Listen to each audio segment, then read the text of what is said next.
تنگ دامانی تھی لیکن چاک دامانی نہ تھی. یہ غزل اور سماعت فرما لیں. یہ تو صدارت کے مرتبے کا خیال رکھتے ہوئے میں نے انتخاب کیا تھا. ایک مشاعرے کی ضرورت کے مطابق غزل بھی پیش کر دے رہا ہوں. حضرات آپ لوگوں کا شکریہ بہت. کہ عطر کی، عود کی، عنبر کی، سمن کی خوشبو، عطر کی، عود کی، عنبر کی، سمن کی خوشبو سب سے بہتر ہے مگر اس کے بدن کی خوشبو. عطر کی، عود کی، عنبر کی، سمن کی خوشبو سب سے بہتر ہے مگر اس کے بدن کی خوشبو. اور شعر یہاں سے ملاحظہ فرمائیں کہ کوئی موسم ہو ہوا لے کے چلی آتی ہے. کوئی موسم ہو ہوا لے کے چلی آتی ہے، دور پردیس میں بھی خاک وطن کی خوشبو.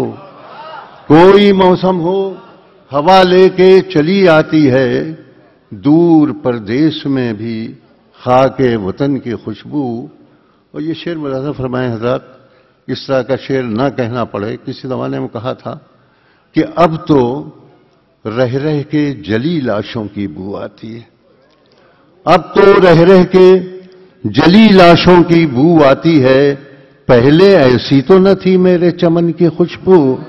کہ اب تو رہ رہ کے جلی لاشوں کی بو آتی ہے، پہلے ایسی تو نہ تھی میرے چمن کی خوشبو. اور شعر ملاحظہ فرمائیں کہ اس کے ہر لفظ میں 100 پھولوں کی شامل ہے مہک. اس کے ہر لفظ میں 100 پھولوں کی شامل ہے مہک. شاعری اپنی ہے اردو کے دہن کی خوشبو. شاعری اپنی ہے، اس کے ہر لفظ میں 100 پھولوں کی شامل ہے مہک. شاعری اپنی ہے اردو کے دہن کی خوشبو. اور حضرات ایک شعر بڑا کلاسیکی انداز میں ہو گیا اور عجیب و غریب شعر ہے. بہرحال ہوا ہے تو کہ جب کبھی گورے غریباں سے گزر میرا ہوا. قبرستان شمشان.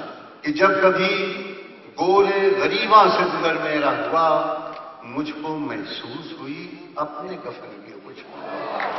کہ جب کبھی گورے غریباں سے گزر میرا ہوا، مجھ کو محسوس ہوئی اپنے کفن کی خوشبو. اور یہ ہمارا ہندوستانی معاشرہ جو ہے کہ چند لمحات میں کر دیتی ہے صبح روشن. چند لمحات میں کر دیتی ہے صبح روشن، نعت کی، حمد کی، پوجا کی، بھجن کی خوشبو. یہ چند لمحات میں کر دیتی ہے صبح روشن، نعت کی، حمد کی، پوجا کی، بھجن کی خوشبو. اور مقطع ملاحظہ فرمانا کہ اس نے جب میری طرف غور سے دیکھا منظور، اس نے جب میری طرف غور سے دیکھا منظور، بزم میں پھیلی رقیبانہ جلن کی خوشبو. عطر کی، عود کی، عنبر کی، سمن کی خوشبو سب سے بہتر ہے مگر اس کے بدن کی خوشبو.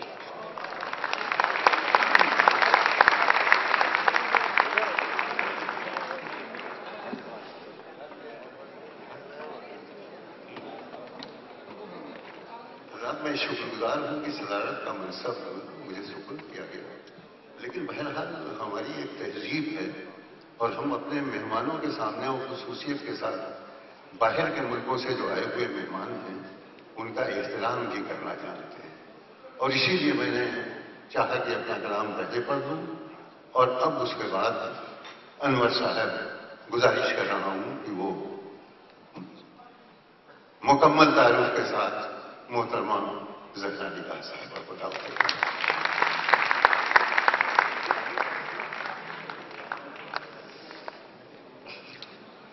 حضرات، ادب کے حوالے سے دنیا کے سبھی ملکوں میں کچھ شخصیتیں ہیں جن کی وجہ سے ملک پہچانا جاتا ہے.